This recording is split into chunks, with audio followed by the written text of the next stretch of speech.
সবাইকে মুনিয়া মাহমুদ পেজ আর ইউটিউব চ্যানেলে স্বাগত জানাচ্ছি। আমি মুনিয়া। সবাই কেমন আছেন? আমি তো আলহামদুলিল্লাহ ভালো আছি। নতুন আরো একটা ব্লগ শেয়ার করতে চলে এসেছি। এই কদিন আসলে অনেক বেশি ব্যস্ত ছিলাম। বাসায় আমরা মোটামুটি মা ছেলেরা অসুস্থ। কদিন আগে আমি আমার ব্লগে আমার বাচ্চাদের কিছু ছোট ছোট ক্লিপ শেয়ার করেছিলাম। সেই সাথে আমার ছেলেদেরকে নিয়ে কিছু পজিটিভ কথাও বলেছি।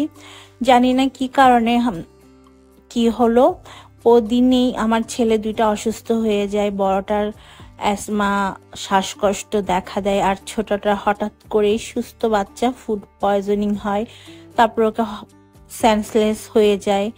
এমন একটা অবস্থা, বমি করে একেবারে ঘর দূর ভাসিয়ে ফেলে। পরে হসপিটালে নিয়ে গিয়ে ওকে স্যালাইন দিতে হয়। তো দুজনকে অনেকগুলো টেস্ট করাতে হয়েছে। আলহামদুলিল্লাহ মোটামুটি ভালো অবস্থানে আছে এখন।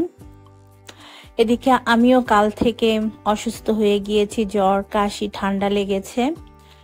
তো আজকে ভাবলাম যে আপনাদের সাথে একটা ব্লগ শেয়ার করি, যেহেতু 2 দিন ধরে কোনো ব্লগ শেয়ার করা হচ্ছে না, তাই আপনাদের সাথে আজকে ব্লগ শেয়ার করতে চলে এসেছি। আসলে শরীর সুস্থ না থাকলে কোনো কাজ করতে ইচ্ছা করে না, কাজে মন বসে না।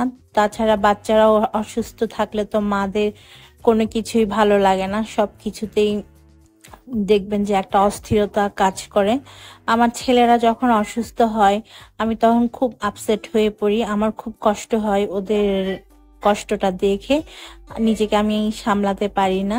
তো এ কদিন ওদেরকে নিয়ে এত বেশি বিজি ছিলাম যে কি বলবো। তাছাড়া ওদের এক্সাম চলছে, এক্সামও আমার ছোট ছেলে দিতে পারে নাই একটা, আজকে আবার এক্সাম দিয়েছে।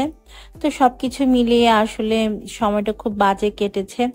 তো যেটা বলছিলাম, আসলে আমরা অনেক মা আছি আবেগের বশবর্তী হয়ে ছেলে মেয়েদের অনেক সুনাম করি, বা ছেলে মেয়েদের ছবি আমরা ফেসবুক সোশ্যাল মিডিয়াতে পোস্ট করে থাকি।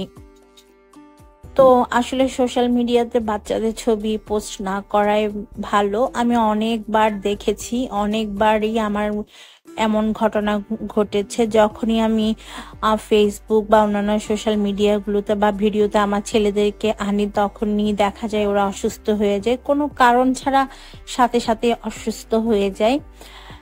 এজন্য আমি খুব কমই ওদের ছবি বা ভিডিও পোস্ট করি, এবং আমার হাজবেন্ড আর আমার ছবিও যদি পোস্ট করি তাহলে দেখা যায় আমার হাজবেন্ডের সাথে আমার তুমুল ঝগড়া লেগে যায়। তো এই জন্য আসলে এখন আর আমার হাজবেন্ড আর বাচ্চাদের ছবি খুব কমই পোস্ট করি, ওদেরকে আমি যত সম্ভব ভিডিওটা না আনার ট্রাই করি।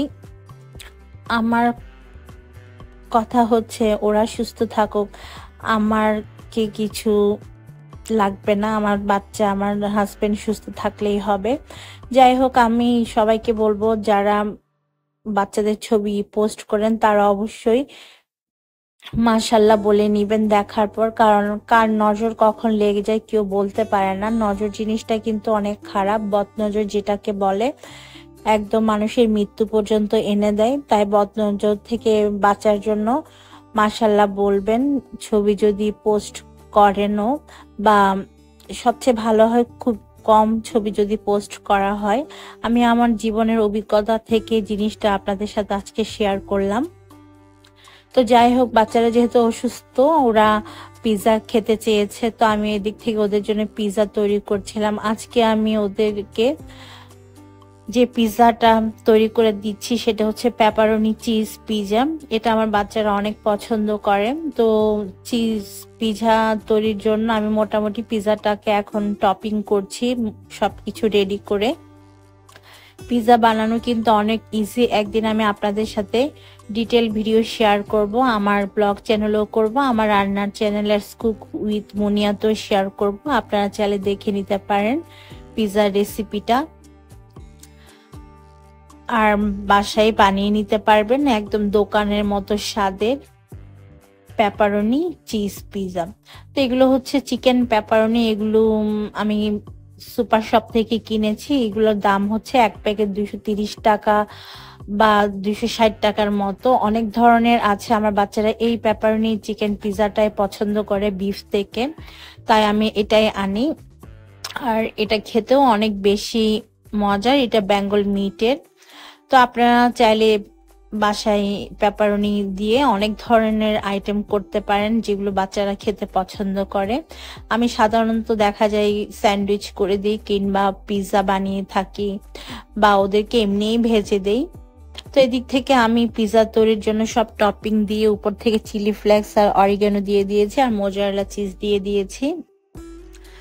আর পিৎজা সস দিয়ে পিৎজা বানালে একদম দোকানের পিৎজার মতোই টেস্ট পাওয়া যায়। কিছুটা আমার বাসায় ক্যাপসিকাম ছিল 3 রকমের, সেগুলো আমি এখন উপর থেকে দিয়ে দিচ্ছি। এখন 180 ডিগ্রি সেলসিয়াস তাপমাত্রায় উপর নিচ তাপ দিয়ে আমি 20 মিনিটের মতো পিৎজাগুলোকে বেক করব। আর এই 20 মিনিটে কিন্তু পিৎজাগুলো হয়ে যাবে। আর আপনারা বাসায় যদি ট্রাই করেন দেখবেন যে পারফেক্ট ভাবে আপনারা এই পিৎজাটা বানিয়ে নিতে পারেন। খেতে মাশাআল্লাহ অনেক মজার এই পেপারনি পিৎজাটা। তো আমাদের সন্ধ্যার নাস্তায় আজকে ছিল পেপারনি পিৎজা। আমি পিৎজাটাকে এখন বের করে নিয়েছি। পিৎজাটা ভালোভাবে বেক হয়ে গিয়েছে, দেখেন কত লোভনীয় লাগছে। একদম কিন্তু রেস্টুরেন্টের স্বাদের হয়েছে এই পিৎজাটা। বাসায় একবার হলেও ট্রাই করবেন। আর যারা যারা এর রেসিপি চান তারা আমাকে কমেন্ট করতে পারেন, আমি ইনশাল্লাহ রেসিপি শেয়ার করব যদি আপনারা রেসিপি চান এই পিৎজার। তো সন্ধ্যায় নাস্তা খাওয়ার পরেই হচ্ছে আমার ছেলের হঠাৎ শ্বাসকষ্ট বাড়ে অনেক।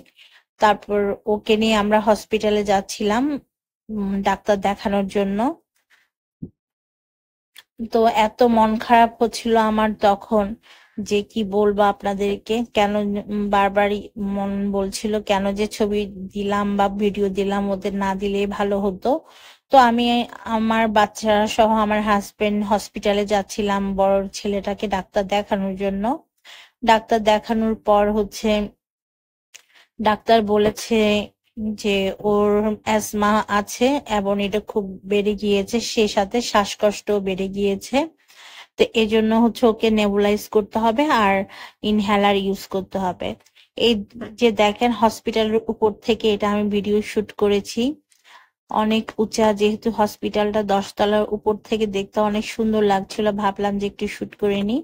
আর এই হসপিটালটা দেখে আমার মনেই হয়নি যে এটা একটা হসপিটাল, মনে হচ্ছিল কোনো 5 স্টার হোটেল হবে। এমন কোনো হসপিটালে গন্ধ নাই, কিছু নাই। সাধারণত আমরা যখন হসপিটালে যাই এক ধরনের গন্ধ পাই, এখানে কিন্তু তেমন গন্ধ ছিল না, একদম পরিচ্ছন্ন, কি বলবো।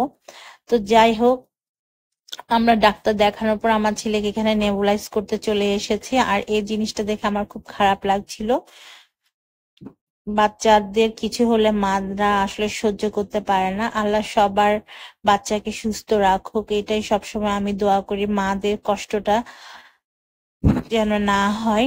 তো নেবুলাইজ করার পর এখন বাসায় চলে যাচ্ছি। আর আজকের ভিডিওটা আমি এখানেই শেষ করব। আপনারা সবাই ভালো থাকবেন, সুস্থ থাকবেন, সেই সাথে আমাদের জন্য দোয়া করবেন।